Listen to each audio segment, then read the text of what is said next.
the games keep coming, and I guess firstly, just wanted to ask you about the win over Sydney. Obviously, how pleased were you to? I guess you had the midweek defeat to Melbourne City, but your girls immediately bounced back. Went to, I know their position on the ladder might not indicate it, but still went to a difficult place to play and beat a Sydney FC side that has given you troubles in the past. How pleasing was that? Yeah, really pleasing. I think you indicated there a couple of the, I guess, historical um, results in the past, which, despite moving on from those, you always try and reset it. It'll play on players' minds, but our ability to bounce back has certainly been one of our strengths. It's working on our position, not needing to bounce back after those midweek defeats or any defeat really, and with the score lines we've had. But you're right, Leichhardt with Sydney fans, any team on their home turf always, with the crowds and the fan engagement improving each year, they tend to have that slight advantage. So it's always, pleasing for, Western United to go to Sydney and take 3 points home. And certainly the way our season's gone, I guess, again, so proud that our girls can put a performance or result behind them quickly and be able to reset and focus on the next game that's coming up.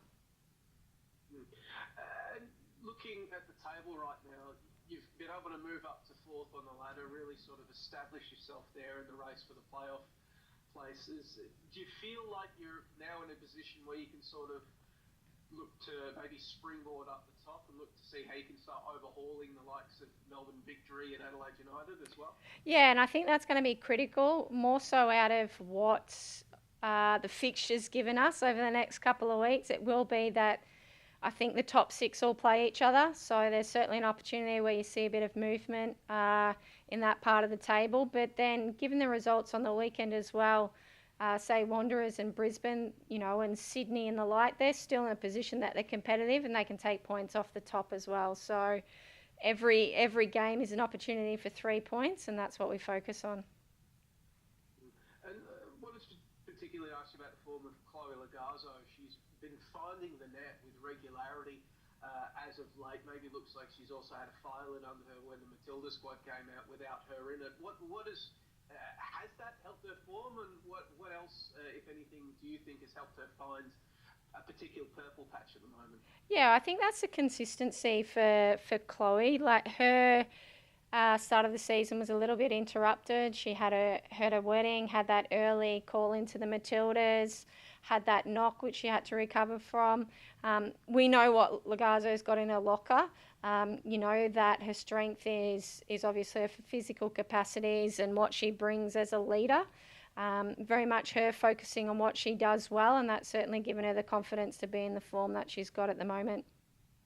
And your other goal scorer against Sydney, Carly Johnson, it was reported midweek that you might be receiving transfer offers for Carly. You might be in a position to for Western United to sell a women's player for a profit the first time.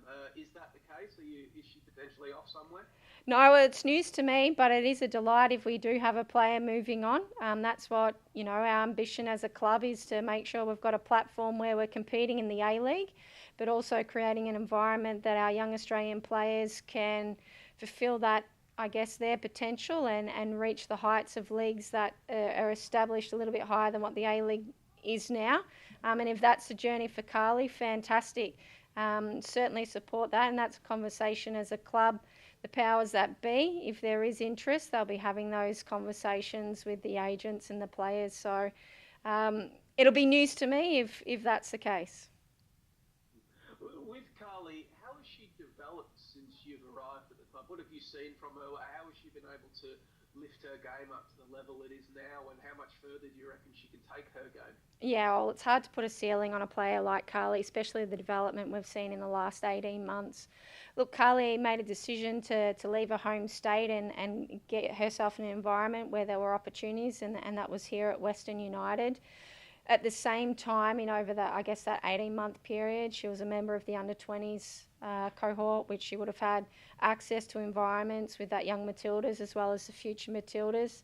There's a lot of football, in fact, through that period for her, and as a player that has such physical dominant traits and a player that is quite explosive. It was about building her, I guess, capacity as an athlete, not only just relying on her speed as a footballer. Certainly in that case, I've seen a huge shift in her ability to see out 90 minutes at the intensity that the game at this level demands. What Carly's got in her locker in terms of her ability to have that strength on the ball and the ability to, I guess, exploit space. They're certainly her strengths. But just her ability to back herself as well is a huge, I guess, element of her own belief in the confidence in front of goal, and taking those chances. And, for me, I'll always back a striker. You need to back them into form. Carly's doing all the work, and we celebrate her work rate, certainly as a club and a team. And she'll reap those rewards in front of goal and do her job. Obviously, with the disclaimer that it can't be taken for granted and she'll have to keep working for it and keep improving, but do you think that she has the ability to play for the Matildas? Yeah, I think so. I think what we're seeing now is more of an individuality in terms of the brand or style. The Matildas are looking at what individual players can bring. There'll be a period of time she'll be behind the likes of more senior players, but I'm sure, having spoken to some of the staff at Football Australia, that the players like Carly are on the radar, and she certainly needs to continue to be in environments where she can showcase her strengths and show the progress she's making. So the game on the weekend, Kat, Brisbane Roar, difficult place to come. Health and fitness-wise, do you have any players that have already been ruled out, or you'll have to monitor heading into that game? No, well, the obvious one is still Zim. She's had a successful surgery. She's tracking well. She's had a surgeon review, so we're focusing on her returning in the next couple of weeks from her collarbone. Other than that, we've got obviously players that have had a big load over the last 6 games. There are a few there with some bumps and bruises, but other than that, no one's ruled out as such. But we'll take a really strategic view on players that will look to do the job and travel this weekend, given that we've got the international window coming up.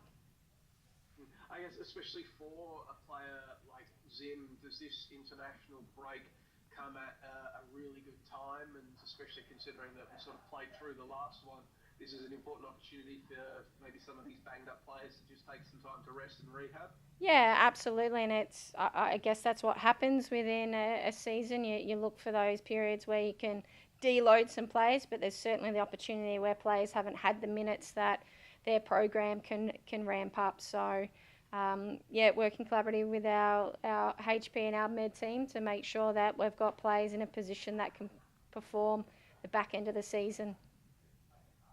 And obviously Brisbane Roar, as we were talking about maybe history with Sydney earlier in this conversation. Brisbane, the last time you faced them, it was the 8-2 result. I guess when you're approaching the first game after a result like that, do you sort of, how do you use the previous game? Do you throw it out? Do you say this was us at our worst, we're not that team, so we're not going to look at it? Or is it a key point of preparation? How do you approach it?